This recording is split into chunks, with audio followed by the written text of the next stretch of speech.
The night air buzzed with the smell of smoke and grilled meat. A small street stall, neon lights flickering, laughter spilling from every table.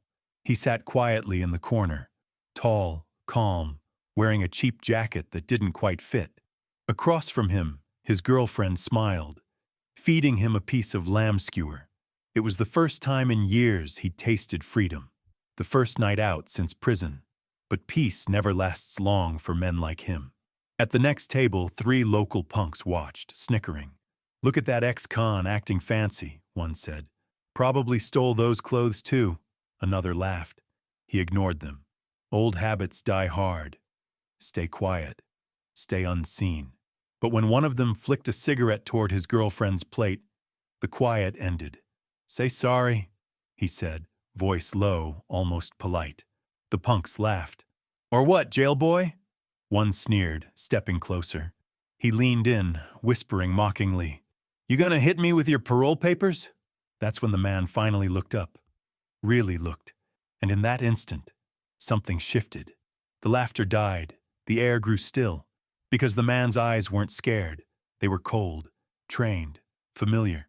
The street vendor froze. The waitress stepped back. Everyone felt it. That kind of silence that only comes before violence.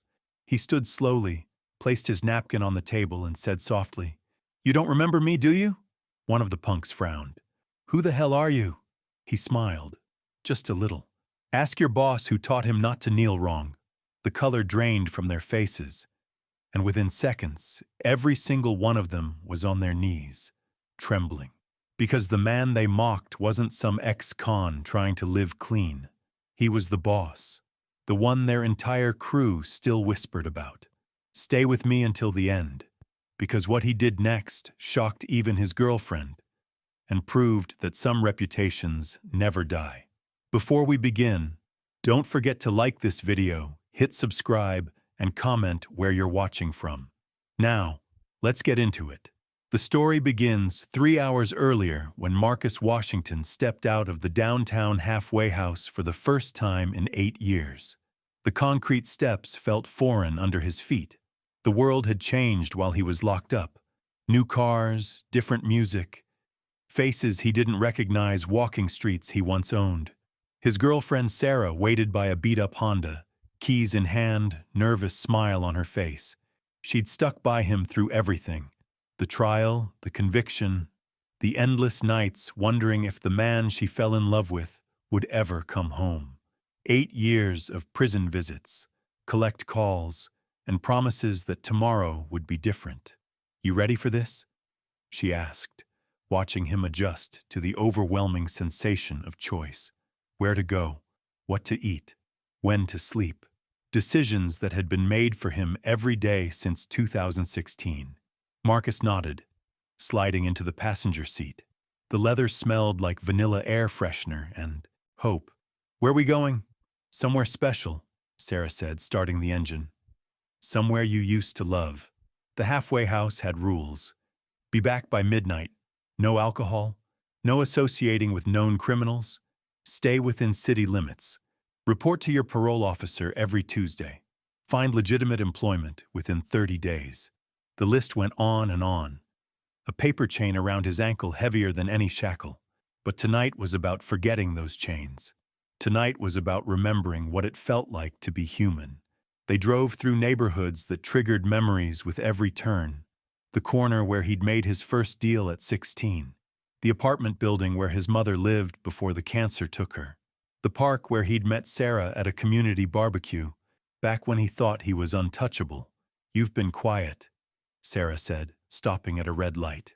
"What's going through your head?" Marcus stared out the window at a group of young men gathered around a streetlight. Their posture familiar, their energy recognizable. "Just thinking about how different everything looks. How different I feel." Prison changes a man in ways that can't be undone. It strips away the person you were and rebuilds you from necessity. Every day was about survival, respect, and the delicate balance between showing unnecessary conflict, strength, and avoiding 8 years of walking on razor wire, watching your back, sleeping with one eye open.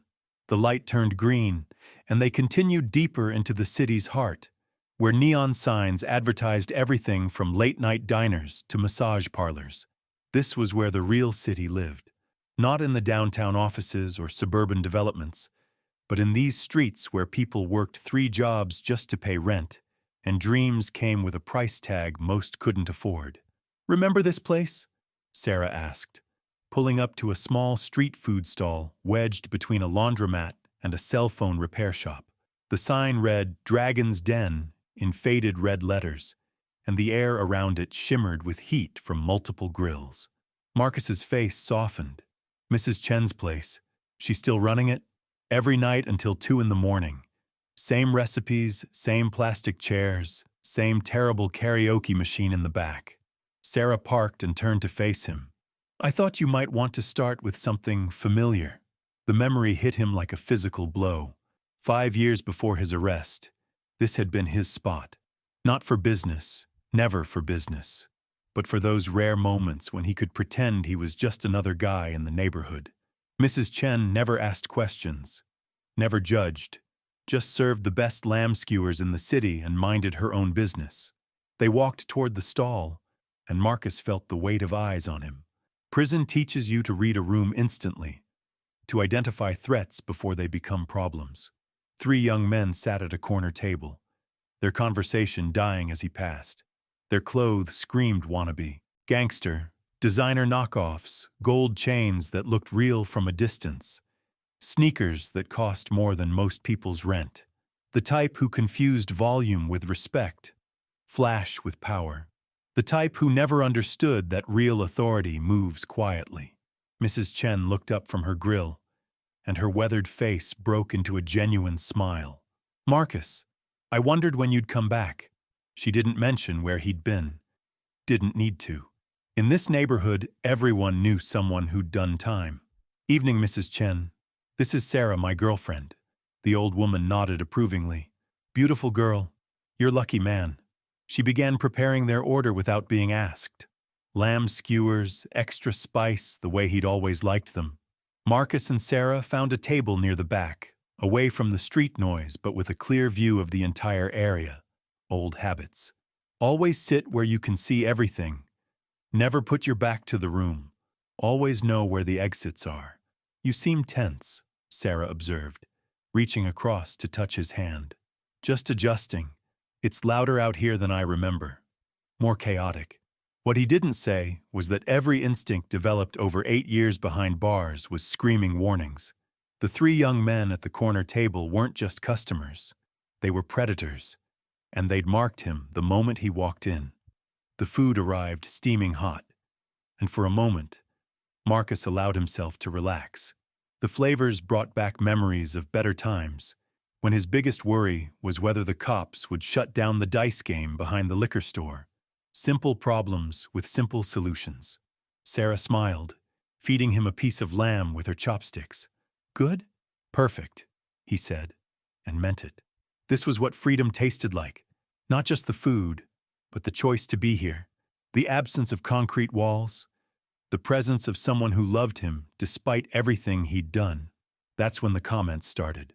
"Look at that ex-con, acting all fancy," came the voice from the corner table, deliberately loud enough to carry. The speaker was a thin kid with a pencil mustache and prison tattoos that looked fresh, probably done by some scratcher in someone's kitchen. His friends laughed on cue. "Probably stole those clothes too," added another. This one built like he spent too much time at the gym and not enough time reading. Marcus kept eating, his expression unchanged. Sarah's grip on her chopsticks tightened. "Maybe we should go somewhere else," she whispered. "No," Marcus said quietly.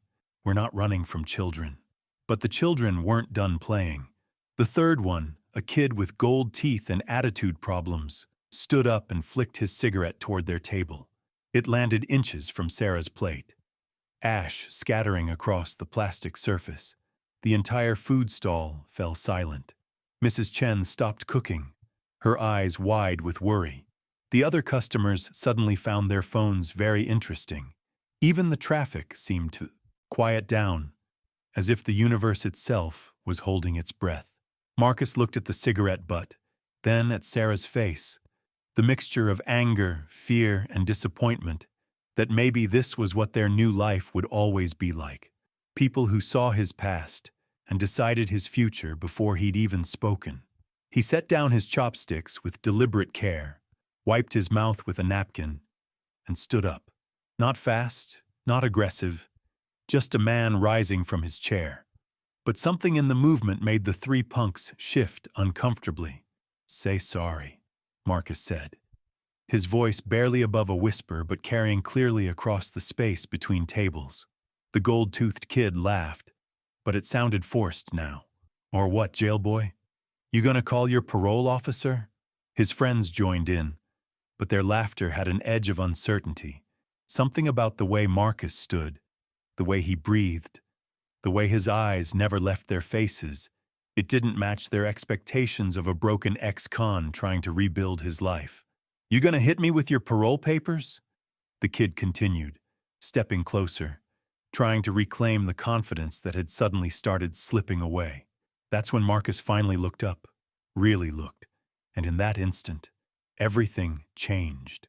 The silence stretched like a held breath. Marcus Washington didn't move, didn't raise his voice, didn't make any of the threatening gestures these kids expected. He just stood there, and somehow that was more terrifying than any display of aggression could have been. The gold-toothed punk's swagger faltered. Something in Marcus's eyes triggered a memory, a whisper from the streets that he'd tried to ignore. The way this man carried himself, the controlled stillness, the complete absence of fear. This wasn't how broken ex-cons behaved. This was something else entirely. "I asked you to apologize to my girlfriend," Marcus said, his voice still conversational, almost gentle. "That seems reasonable, doesn't it?" Mrs. Chen had retreated behind her counter, one hand hovering near the phone. She'd seen enough violence in her 63 years to recognize the signs. The other customers had quietly started settling their bills, preparing to leave before whatever was about to happen actually happened. The thin kid with the pencil mustache tried to salvage the situation. "Man, we don't know you. You can't just come in here acting like you own the place." Marcus tilted his head slightly, as if considering this statement. "You're right. I don't own this place. Mrs. Chen does. But you see, there's something you don't understand about respect." He took a step forward where three punks instinctively stepped, and all back. Respect isn't about ownership. It's about understanding your place in the world. Sarah watched from their table, her heart hammering against her ribs. She'd heard stories about Marcus's past, fragments and whispers during their late-night conversations, but she'd never seen this side of him. This quiet authority that seemed to bend reality around itself. The muscular kid tried to puff up his chest. "You think you scare us, old man? You think because you did some time you're tough? We run these streets now." That's when Marcus smiled. Not a friendly smile, not cruel either, but something far more dangerous. The smile of a man who'd heard that exact line spoken by dozens of young men who thought they understood power. "What's your name?" Marcus asked the muscular kid. "Why you want to know?" "Humor me." "Rico," the kid said, unable to stop himself from answering. "Rico, nice name. Your mother picked that out for you?" Marcus's tone remained conversational, almost paternal. "Tell me, Rico, do you know who used to run territory 3 blocks from here?" Rico's jaw tightened. "That was years ago, man. Ancient history," Marcus repeated. "History." Ancient nodding thoughtfully. "You know what I find interesting about history, Rico? It has a way of catching up with people who don't pay attention in school." The gold-toothed punk was getting nervous now. Something about this conversation felt like quicksand, each word pulling them deeper into something they didn't understand. "Look, we don't want any trouble. We were just having some fun." "Fun," Marcus said, looking at the cigarette butt still sitting near Sarah's plate. "You know what I used to do for fun when I was your age? I used to collect stories. Stories about young men who thought they were harder than they actually were. Stories about what happened to them when they discovered they weren't." He moved closer to their table, not threatening, just closing the distance like a teacher approaching students who weren't paying attention. "Want to hear one of my favorite stories?" The three punks looked at each other, suddenly unsure how this situation had spiraled so far from their control. They'd expected either cowering submission or clumsy retaliation. This calm, measured response was outside their experience. There was this kid, Marcus continued, his voice taking on the rhythm of a man who'd told this story before. Couldn't have been older than 22, 23. Thought he was the next big thing. Had dreams of taking over territory that belonged to someone else. Sound familiar? Rico's Adam's apple bobbed as he swallowed hard. Man, we ain't trying to take over nothing. No. Then what exactly are you trying to do by disrespecting customers at Mrs. Chen's establishment? What message are you sending when you throw cigarettes at people who are just trying to enjoy their dinner? The question hung in the air like smoke from the grill. Mrs. Chen continued cooking, but her movements were mechanical now, her attention completely focused on the drama unfolding at the plastic tables. The pencil-mustache kid tried a different approach. Look, maybe we got off on the wrong foot. We didn't mean no disrespect to your lady. We were just messing around. Marcus nodded as if this was a reasonable statement. Messing around, I understand. Young men need to establish themselves, test boundaries, figure out where they stand in the pecking order. It sink in. But you see's natural. He paused, letting this. There's a problem with your approach. What problem? You're testing the wrong person. The temperature around their tables seemed to drop 10 degrees. Sarah felt goosebumps rise on her arms. She'd never seen Marcus like this, had never witnessed the transformation, from the gentle man who read philosophy books in bed to whatever this was. 8 years ago, Marcus said, his voice dropping to barely above a whisper. Before I went away, this whole neighborhood knew certain rules, understood certain boundaries, respected certain people. His eyes found each of their faces in turn. It seems like that education got lost somewhere along the way. The gold-toothed punk's bravado cracked completely. We didn't know, man. Nobody told us you were what? The kid's mouth opened and closed without sound. How do you explain that every instinct developed over years of street life was screaming warnings? That this quiet man in his cheap jacket radiated the kind of authority that couldn't be faked or bought? You want to know who I am? Marcus asked, his tone still conversational. I'm the reason your boss, Big Tony, walks with a limp. I'm the reason the East Side Serpents don't cross 5th Street anymore. I'm the reason grown men still check over their shoulders when they walk past the old Morrison factory. Rico's face went pale. Every street kid in the city knew those stories. Legends passed down through years of corner conversations and prison visits.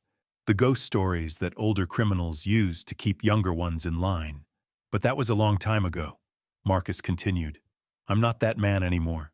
I did my time, paid my debt, learned better ways to solve problems. He gestured toward Sarah.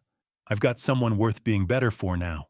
The three punks started to relax, thinking maybe this was heading toward forgiveness and forgotten slights. However, Marcus said, and the word fell like a hammer, disrespecting my girlfriend is the same as disrespecting me. And despite all my personal growth and rehabilitation, I find I'm still quite old-fashioned about matters of respect. He reached into his jacket pocket, and all three kids tensed. But what he pulled out wasn't a weapon. It was his phone. Rico, Marcus said, scrolling through his contacts. I'm going to call your boss right now. I'm going to tell him that Tony Ramirez's nephew was throwing cigarettes at my girlfriend and refusing to apologize. Rico's eyes went wide. How did you? Tony's sister has that same stubborn chin, Marcus explained. Plus, you've got his walk. The way you lead with your right shoulder when you're trying to look tough. Runs in the family. The phone was already ringing. Marcus held it up so they could hear. Tony, Marcus said when the call connected. It's Marcus Washington. Yeah, I'm out. Listen, I'm sitting here at Mrs. Chen's place and your nephew Rico just flicked a cigarette at my girlfriend's dinner. Thought you might want to handle this family to family before it becomes something else. The voice on the other end was too quiet for the kids to hear, but Rico's face told the whole story. Whatever Tony was saying, It wasn't good news for his nephew. "No, no," Marcus said into the phone. "Nothing permanent. Just wanted to make sure the boy understands how things work in the real world. Education, you understand." Marcus hung up and slid the phone back into his pocket. "Tony says to tell you boys that you've got exactly 2 minutes to apologize to my girlfriend, clean up this mess, and disappear before he gets here personally." The gold-toothed punk was already moving, snatching up the cigarette butt and frantically wiping ash from the table. Rico stood frozen, the full weight of his mistake finally sinking in. 90 seconds, Marcus said, checking his watch. "I'm sorry," Rico blurted out, turning to Sarah. "I'm really sorry, miss. We were way out of line. It won't happen again." His friends echoed the apology, their voices shaking with genuine fear. Not fear of Marcus, though he was certainly intimidating enough, but fear of what Tony Ramirez would do to family members who'd embarrassed him in front of legends. "Apology accepted," Sarah said quietly, though her voice carried steel underneath the politeness. The three punks gathered their belongings and hurried toward the street, but Marcus's voice stopped them at the edge of the food stall's seating area. "Boys," he called out, and they turned back reluctantly. "This neighborhood has a lot of good people trying to make honest livings. Mrs. Chen's been feeding families here for 20 years. The old man who runs the newspaper stand on the corner sends money to his grandchildren in the Philippines. The laundromat emplo woman who owns month. They's half a dozen single mothers." They waited for the point, knowing there was one coming. "These are not people who deserve to have their evening disrupted by children playing at being gangsters. Do we understand each other?" Three heads nodded frantically. "Good. Now get out of here before Tony shows up and decides to make this a teaching moment." They scattered into the night like roaches when the lights come on. Mrs. Chen emerged from behind her counter, carrying fresh plates of food. "On the house," she said, setting them down. "For the trouble." Marcus shook his head. "We pay our way, Mrs. Chen. Always have." The old woman smiled and patted his shoulder. "Then you pay normal price. But extra skewers? No charge? You're too skinny. Prison food no good for growing boys." Sarah watched this exchange with fascination. This was yet another side of Marcus she'd never seen. The version who commanded respect without demanding it. Who solved problems with phone calls instead of violence. "How long before Tony gets here?" she asked as they settled back into their meal. Marcus checked his watch again. "Tony's not coming. He's probably at home watching television with his wife. But those kids don't know that. You didn't actually call him." "I called his voicemail, left him a message explaining what happened and asking him to have a conversation with his nephew about proper behavior. Tony's a reasonable man. He'll handle it quietly, keep it in the family." Sarah stared at him. "So this whole thing was theater?" "The best solutions usually are," Marcus said, picking up his chopsticks again. "Violence should always be the last option, not the first. Those kids learned respect without anyone getting hurt. Tony keeps his family reputation intact. Mrs. Chen doesn't have to worry about future problems. Everyone wins." But even as he spoke these words, Marcus knew the truth was more complicated. The old him, the man who'd built a reputation through calculated brutality, was still there underneath the philosophy books and rehabilitation programs. Prison had taught him control, but it hadn't erased the capacity for violence that had once made his name whispered in fearful tones. The difference now was choice. For the first time in his adult life, he could choose how to respond to disrespect. Tonight he'd chosen wisdom over warfare, but tomorrow might bring different challenges, different choices. Sarah reached across the table and took his hand. "I'm proud of you," she said quietly. Marcus squeezed her fingers gently. "For what?" "For being the man I fell in love with, not the man everyone expects you to be." The night air carried the sounds of the city continuing around them. Traffic, distant music, conversations in 3 different languages from nearby tables. Life moving forward, indifferent to the small drama that had just played out under the flickering neon lights. But Marcus knew this was only the beginning. Word would spread through the neighborhood by morning. Marcus Washington was back on the streets. Some would see it as a threat, others as an opportunity. The next test would come soon enough. For now, though, he was content to sit with Sarah, eating lamb skewers, and pretending that freedom was as simple as choosing where to have dinner. The silence that followed Marcus's phone call stretched like a taut wire. Mrs. Chen busied herself at the grill, but her eyes kept darting toward their table. The other customers had found sudden interest in their phones.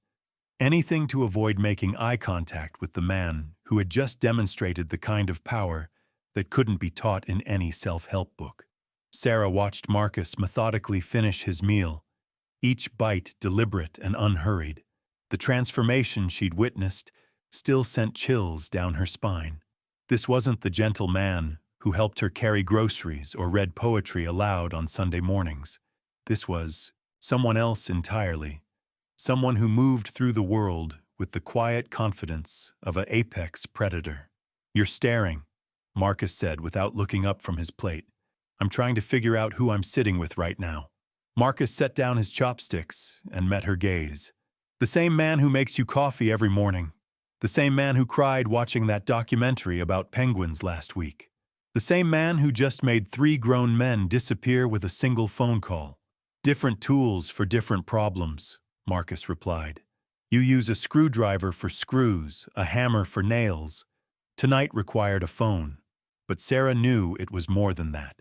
She'd seen something in Marcus's eyes during those tense moments, a depth of authority that spoke of years spent making life and death decisions, the kind of presence that couldn't be faked or learned from books. Their conversation was interrupted by the arrival of a new customer. A woman in her 50s, well-dressed but tired-looking, approached Mrs. Chen's counter with the careful steps of someone who'd worked double shifts and still had bills to pay. She ordered quietly, counting out exact change from a worn leather purse. Marcus watched this interaction with interest. "Mrs. Rodriguez," he called out softly. The woman turned, her face cycling through confusion, recognition, and finally something that might have been relief. "Marcus Washington, I heard you were back. Just got out today. How's your son doing?" Mrs. Rodriguez's shoulders sagged slightly. Still struggling. The injury ended his football scholarship, and he's been running with the wrong crowd ever since. "I don't know what to do anymore." Marcus nodded thoughtfully. "Tell him to meet me at the community center tomorrow afternoon. 2 o'clock. There are better ways to prove you're tough than what these streets offer." "He won't listen to me anymore." "He'll listen to me," Marcus said with quiet certainty. "Some conversations require different voices." Mrs. Rodriguez's eyes filled with tears. "Thank you. I know you don't owe us anything, but we all need help sometimes," Marcus interrupted gently. "Tell him I said the strongest man in the room is usually the one who doesn't need to prove it." After she left with her order, Sarah studied Marcus's profile in the neon light. "How many people are going to come to you for help now that you're out?" "Probably more than I can handle," Marcus admitted. 8 years is a long time. A lot of young men have grown up without proper guidance. A lot of families have been struggling without someone to turn to when the official channels fail them. "And you feel responsible for that?" Marcus was quiet for a long moment, watching the street beyond the food stall. Groups of young men gathered on corners, their body language speaking of barely contained energy and misdirected ambition. "I created a vacuum when I went away. Nature abhors a vacuum, Sarah. It gets filled by whoever's willing to step into the space. Not all of that was good, I'm guessing. Some of it was worse than what came before. Young men with old grudges and new weapons. Kids trying to build reputations on the graves of their predecessors." Marcus's voice carried the weight of someone who'd heard these stories through prison communications. Letters from the outside world that painted pictures of a neighborhood slowly tearing itself apart. Sarah reached across the table and touched his hand. "You can't save everyone, Marcus." "No, but I can try to save some. The alternative is watching this place become a war zone." Their moment of intimacy was broken by the sound of approaching motorcycles. 3 bikes roared up to the food stall, their riders dismounting with the practiced ease of men who used intimidation as a business tool. They wore matching leather jackets with a serpent logo on the back, and their leader sported a scar that ran from his left ear to the corner of his mouth.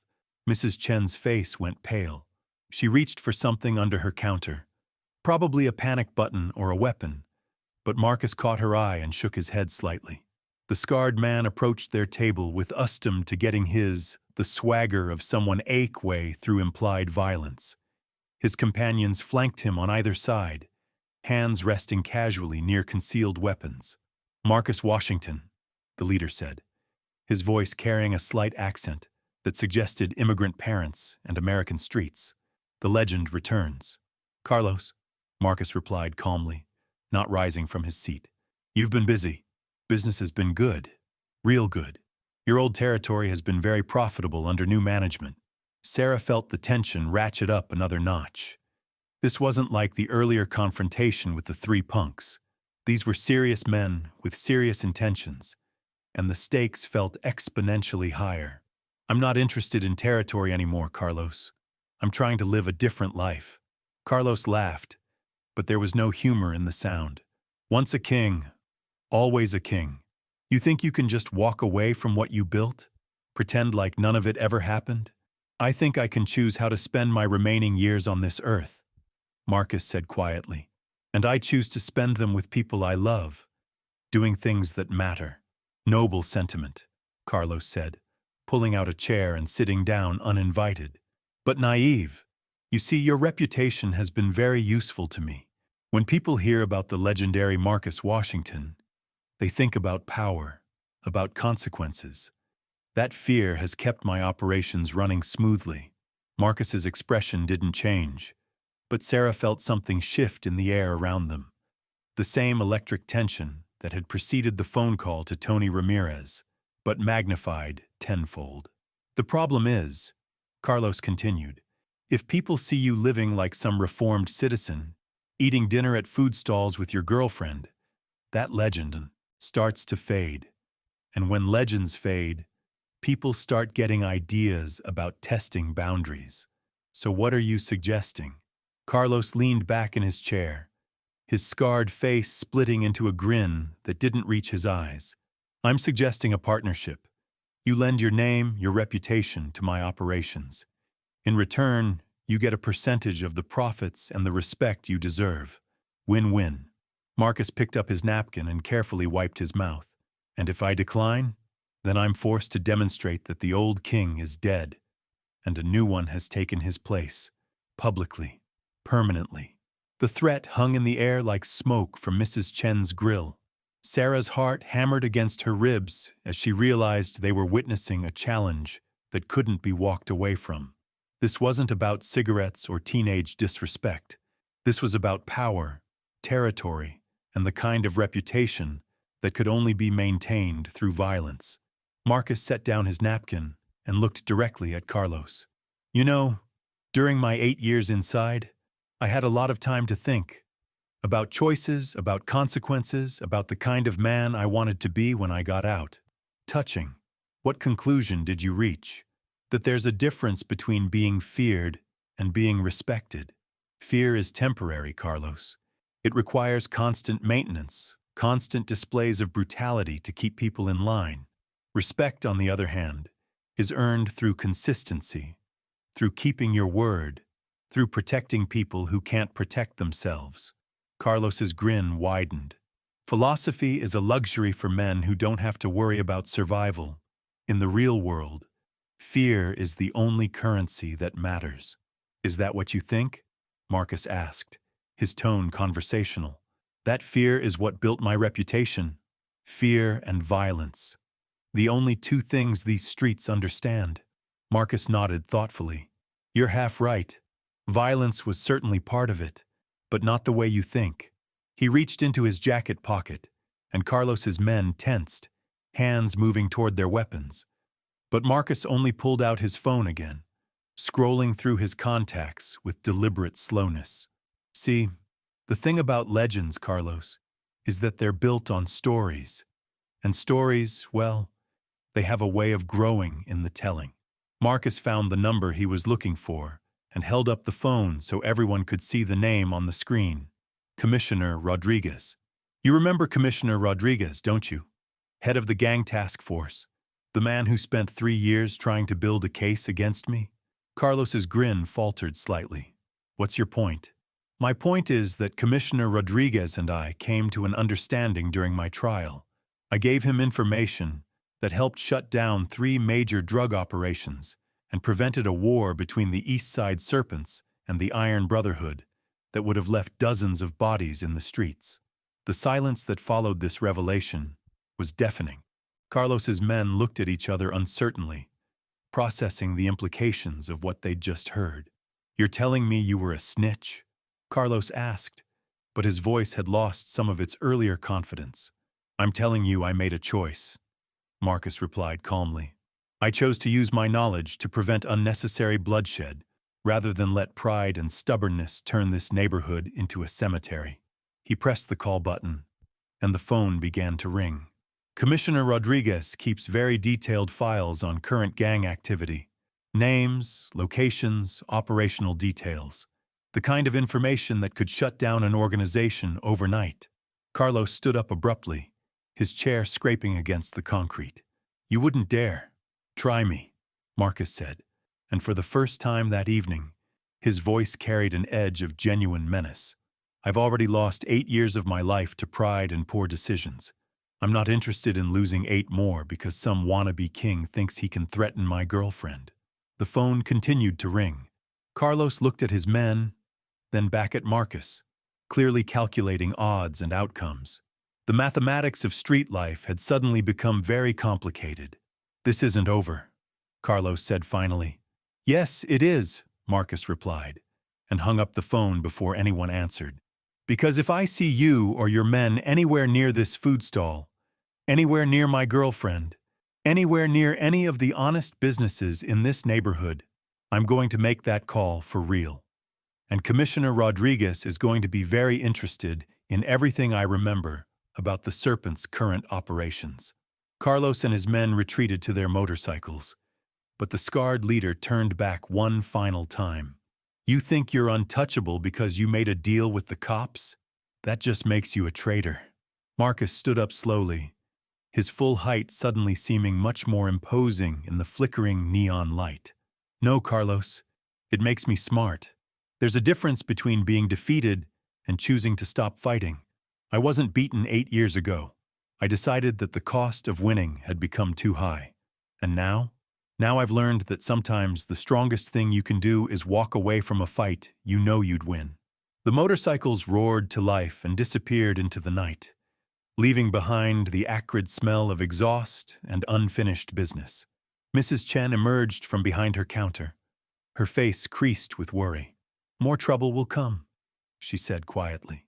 Probably, Marcus agreed, but not tonight. Sarah had remained silent throughout the entire exchange, but now she looked at Marcus with a mixture of admiration and concern. How many more Carlos are out there?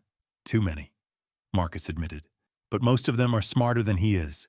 Most of them understand that there are easier ways to make money than starting wars with ghosts. Is that what you are now? A ghost? Marcus considered the question seriously. And I'm whatever I need to be to protect the people I care about. Tonight, that meant being a ghost, with a very long memory and some very dangerous friends.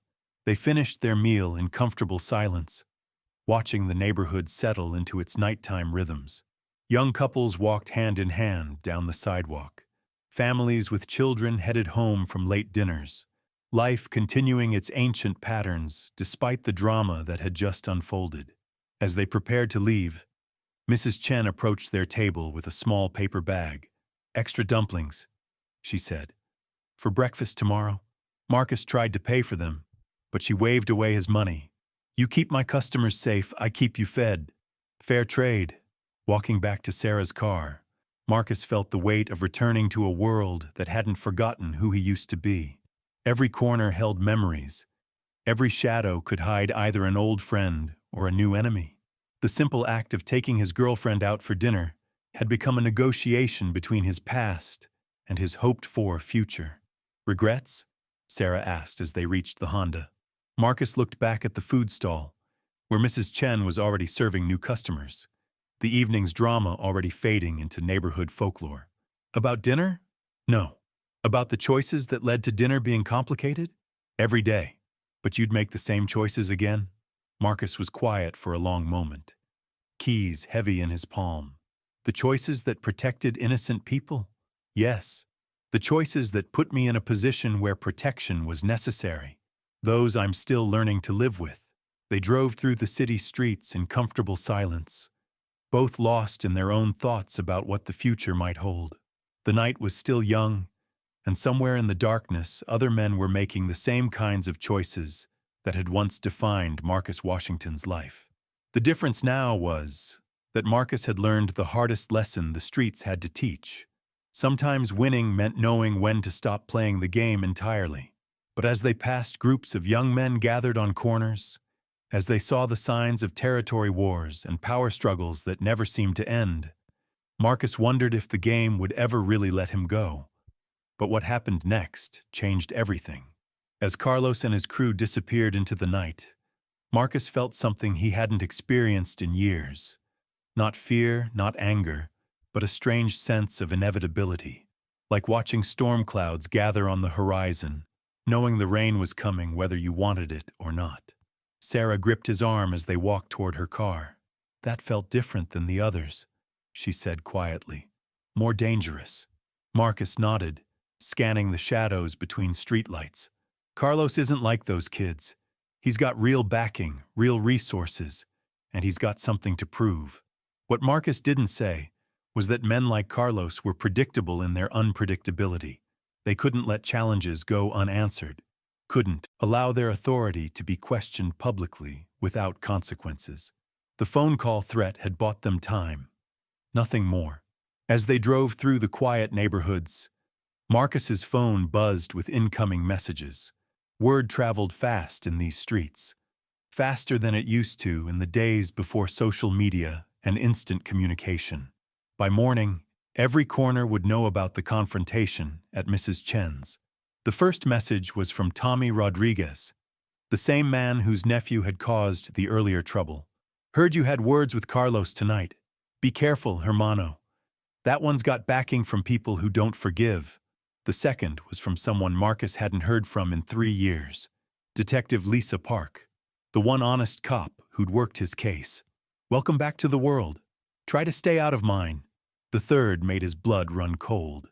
It was from a number he didn't recognize, but the message was clear enough. "The old king is dead. Long live the new king.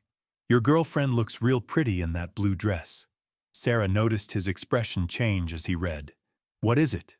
Marcus showed her the phone. Her face went pale as she processed the implications. Someone had been watching them all evening, photographing them, documenting their movements. "We need to go somewhere safe," Marcus said, his voice taking on the tactical edge Sarah had heard earlier. "Somewhere Carlos can't reach us tonight." "My apartment? Compromised. If they know what you're wearing, they know where you live." Marcus's mind raced through options, calculating safe houses and neutral territories that might still exist after 8 years away. "I know a place." He directed Sarah through a series of turns that took them deeper into the industrial district, where abandoned warehouses mixed with legitimate businesses that operated around the clock. The kind of neighborhood where people minded their own business and asked no questions about visitors who arrived after midnight. The building Marcus guided them to looked abandoned from the outside, but he knew better. He knocked on a side door in a specific pattern, and after a moment, it opened to reveal a woman in her 60s, with silver hair and alert eyes. "Marcus Washington," she said, unsurprised. "Figured you'd show up here eventually." "Evening, Rosa. This is Sarah. We need a safe place for the night." Rosa stepped aside to let them in.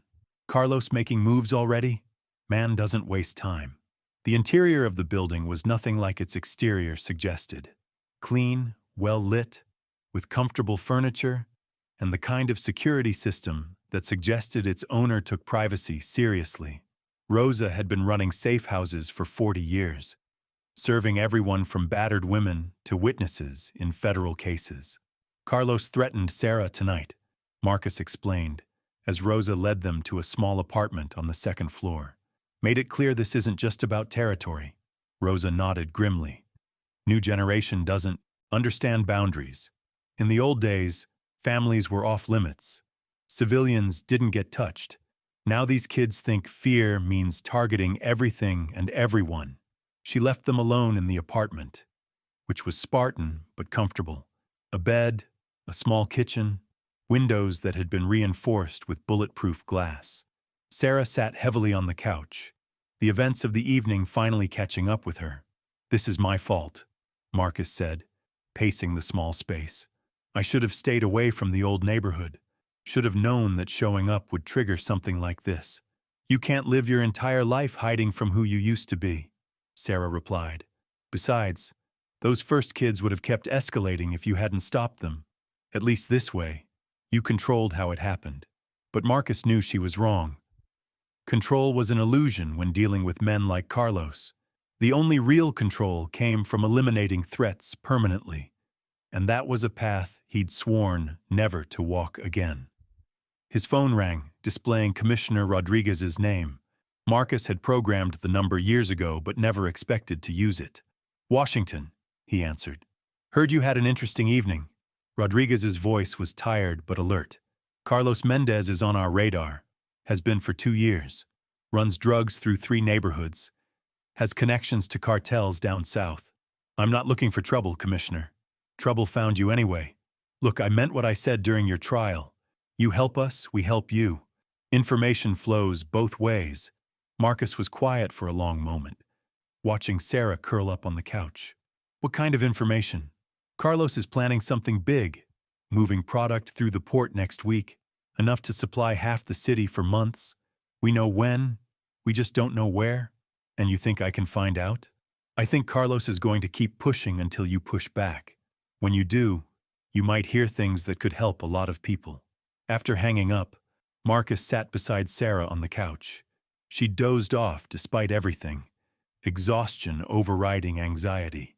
He watched her sleep and thought about the choice Rodriguez was offering him: information for protection, cooperation for safety. But Marcus knew the real choice wasn't between helping the police or staying out of their business. The real choice was between the man he'd been and the man he was trying to become. And sometimes those two versions of himself wanted very different things.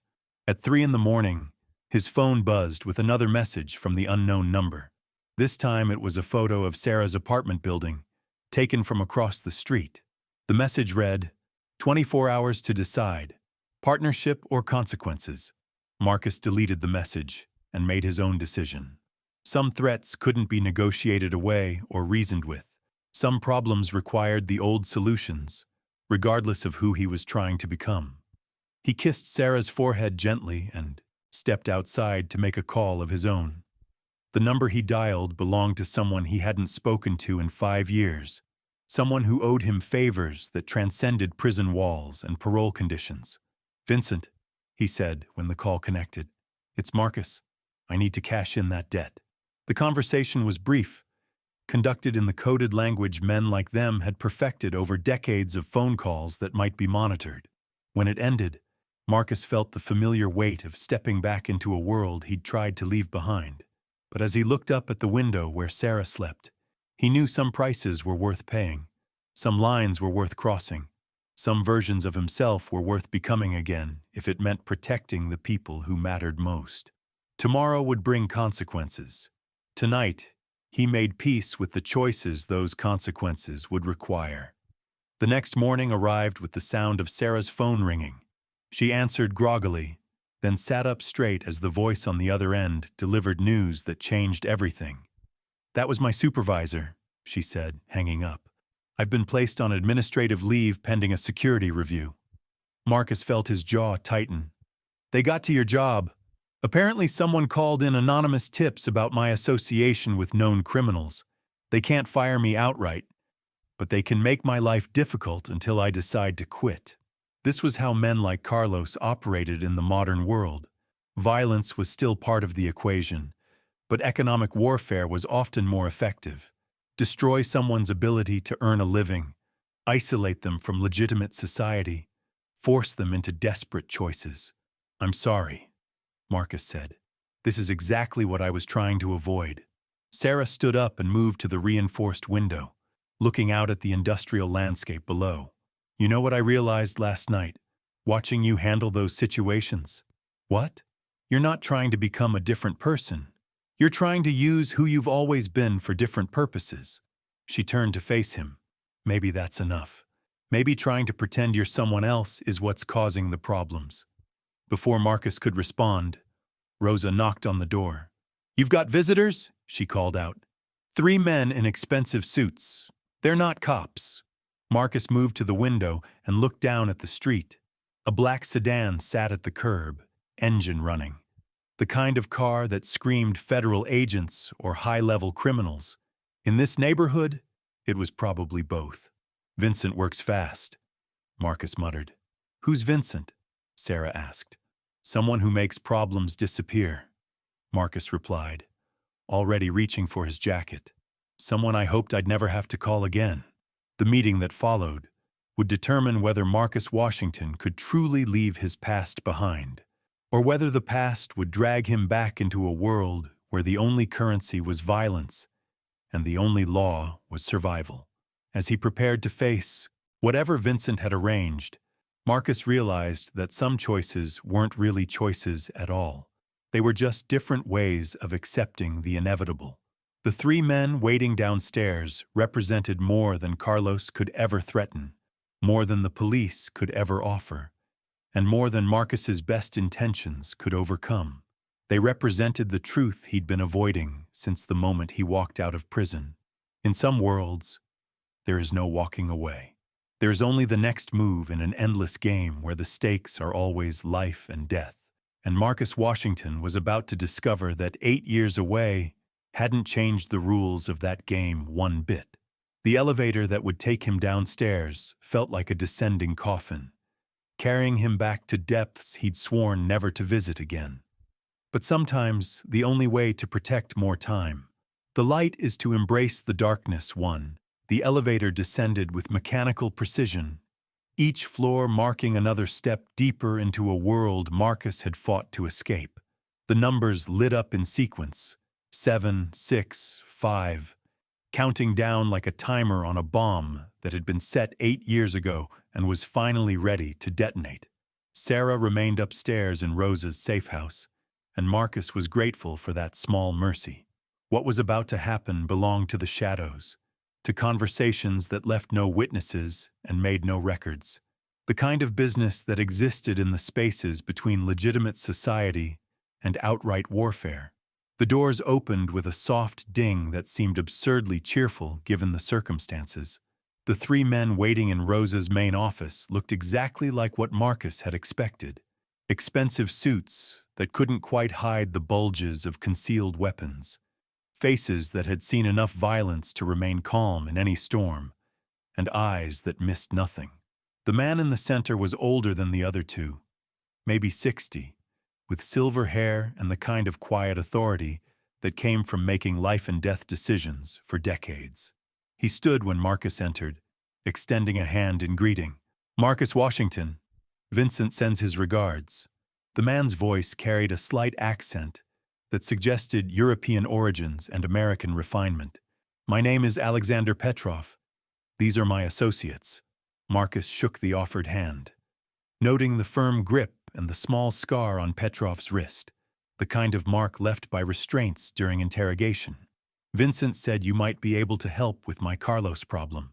"Carlos Mendez is indeed a problem, but not just for you." Petrov gestured toward a leather chair. "Please sit. We have much to discuss." The office had been transformed since Marcus's arrival. Rosa's usual eclectic decorations had been replaced by electronic equipment that hummed quietly in the background. Signal jammers, recording scramblers, the kind of technology that ensured private conversations stayed private. "Carlos has been expanding his operations beyond simple drug distribution," Petrov continued once they were seated. "He's moving into human trafficking, weapons smuggling, money laundering for cartels, the kind of activities that draw unwanted attention from federal agencies." Marcus leaned back in his chair, recognizing the setup. This wasn't just about Carlos threatening his girlfriend.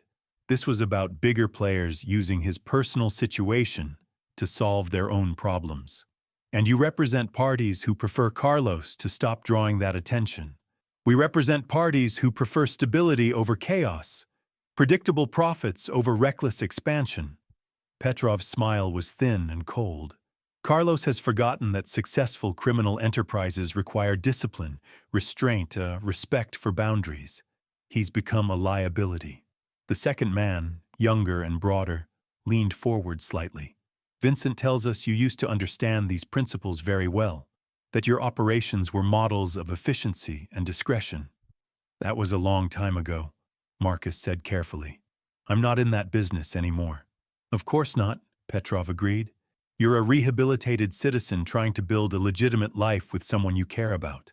We respect that. We're not asking you to return to your old profession. Then what are you asking? The third man, who had remained silent until now, placed a manila envelope on the coffee table between them. We're asking you to be yourself, the Marcus Washington that men like Carlos still fear, still respect, still listen to when he speaks. Marcus didn't touch the envelope, but he could see photographs peeking out from under the flap. Surveillance shots of Carlos and his operations. Detailed intelligence that would have taken months to gather. You want me to what, exactly? Have a conversation with him. We want you to offer him a choice, Petrov said. Retirement or elimination. A comfortable exit from the business, or the kind of permanent solution that leaves vacancies to be filled by more reasonable people. The weight of the offer settled over Marcus like a familiar coat. This was how the real world worked.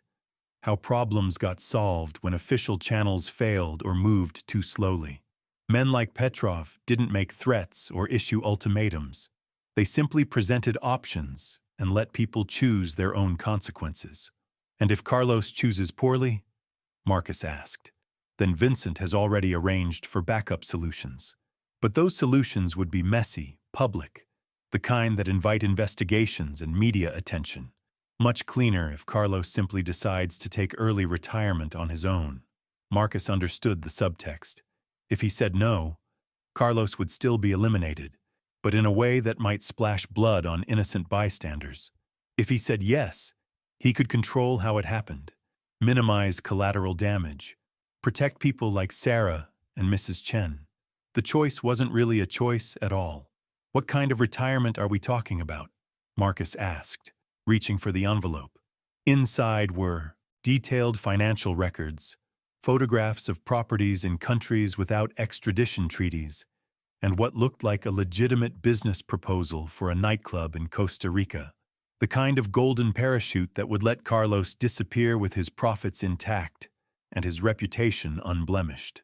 Very generous terms, Petrov observed. More generous than most people in his position receive. Marcus studied the documents, recognizing the careful planning behind every detail. This wasn't something thrown together overnight. These people had been watching Carlos for months, building files, preparing solutions. His confrontation at the food stall had simply provided the perfect excuse to implement plans that were already in motion. How long do I have to convince him? Marcus asked. 48 hours, the younger man replied. After that, our timeline becomes less flexible. And my girlfriend? My safety? Will be guaranteed regardless of Carlos's decision, Petrov assured him. Consider it professional courtesy for your cooperation. Marcus closed the envelope and set it aside. I'll need to approach this carefully. Carlos isn't stupid, and he's got backing from people who might not appreciate unsolicited career advice. His backing is less solid than he believes, Petrov said with confidence. The cartels he thinks support him are actually quite concerned about his recent activities. They prefer their American distributors to maintain low profiles. The meeting continued for another 30 minutes, covering logistics and contingencies with the thoroughness of military planners. When it ended, Marcus found himself holding more than just an envelope.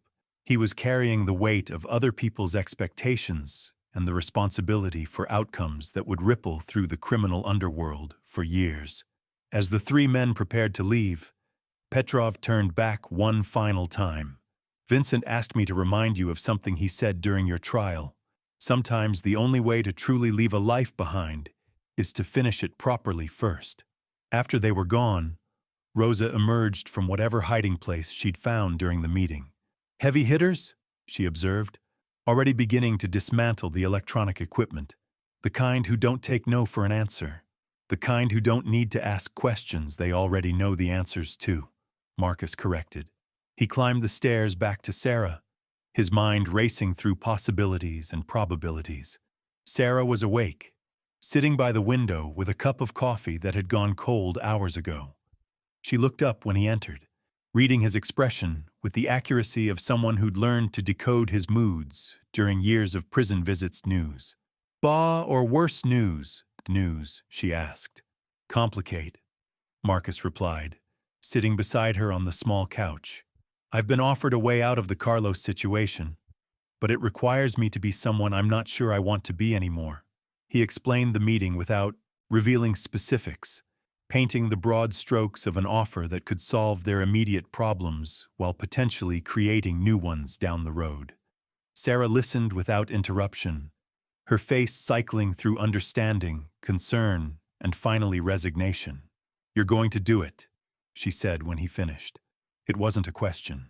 I don't see another option that doesn't end with you getting hurt. There's always another option, Marcus. We could leave. Tonight. Drive until we hit a state line. Then keep driving until we find somewhere Carlos and his friends can't reach us. Marcus had considered that possibility during the elevator ride, but he knew it wouldn't work. Men like Carlos didn't forget grudges, and organizations like Petrov's didn't accept broken agreements. Running would just delay the inevitable while making it worse for everyone they left behind. Mrs. Rodriguez's son would still need help. Mrs. Chen would still need protection. Tommy's nephew would still need guidance. Marcus took Sarah's hand, feeling the calluses from her job at the community college. I can't save everyone, but I can't abandon the people I might be able to help either. And what about us? What about the life we're supposed to be building together? That was the question Marcus had been avoiding, the choice that cut deeper than professional obligations or street politics. The life he wanted with Sarah required a version of himself that might not be strong enough to protect her. The version of himself that could guarantee her safety might not be compatible with the peaceful future they'd planned. Maybe we can have both, he said, though he wasn't sure he believed it. Maybe I can handle this Carlos situation and then really walk away for good. Sarah's smile was sad but understanding. You know it doesn't work that way. There's always going to be another Carlos, another situation that requires the old Marcus to handle. The question is whether you're okay with that being your life. Before Marcus could answer, his phone buzzed with an incoming call from an unknown number. He answered cautiously, expecting another threat or ultimatum from Carlos's people. Instead, he heard a voice from his past that made his blood run cold. Hello, Marcus. It's been a long time. The voice belonged to Elena Vasquez, a woman who'd been both ally and enemy during his years running the streets. She'd disappear years ago, right at 8 around the time of his arrest, and most people assumed she was either dead or in witness protection. Elena, Marcus said, his voice carefully neutral. I heard you were gone. I was. But recent events have drawn me back to town. I understand you're having some difficulties with Carlos Mendez. Sarah watched Marcus's face change, saw new levels of tension and calculation appear in his expression. Whoever this Elena was, her involvement complicated an already complex situation. I'm handling it, Marcus said. I'm sure you are. But perhaps we should meet. For old time's sake, if nothing else. There are things about Carlos's operation that you need to know, things that your new friends might not have shared. The line went dead, leaving Marcus staring at his phone with the growing certainty that the game he thought he understood had just expanded in ways he couldn't predict. Elena's return meant that powerful people from his past were taking interest in his present, and that rarely ended well for anyone involved. Another complication? Sarah asked. The biggest one yet, Marcus replied, already mentally revising his plans for approaching Carlos. Elena Vasquez didn't make social calls, and she didn't resurface unless something major was at stake. Her involvement suggested that the Carlos situation was part of something larger, something that reached back to the reasons Marcus had been arrested in the first place. The next few hours would determine whether he could navigate these treacherous waters without drowning in them, whether he could be the man Sarah deserved while handling problems that required the man he used to be. Marcus Washington closed his phone and looked at Sarah, knowing that whatever came next would define not just their future, but the future of everyone who depended on the fragile peace he'd tried to build. The weight of Elena's call, Petrov's offer, and Carlos's threats pressed down on him like the concrete ceiling of a prison cell. Some men spend their whole lives trying to escape their past, he said quietly, watching the industrial sunrise paint the safe house walls gold. But maybe the past isn't something you escape. Maybe it's something you finally learn to use right. Sarah nodded, understanding flooding her eyes. She'd fallen in love with all of Marcus Washington, the gentle man who read poetry, and the dangerous one who could make kingdoms fall with a phone call. For the first time, she realized those weren't two different people. They were the same man, finally learning to be whole. Marcus stood up, straightening his cheap jacket like armor. Outside, the city was waking up to a day that would reshape the criminal underworld. Carlos would get his choice, Elena would get her answers, and Marcus Washington would discover that sometimes the only way to truly change is to stop running from who you've always been. The legend was about to remind everyone why some names never fade. They just wait for the right moment to rise again.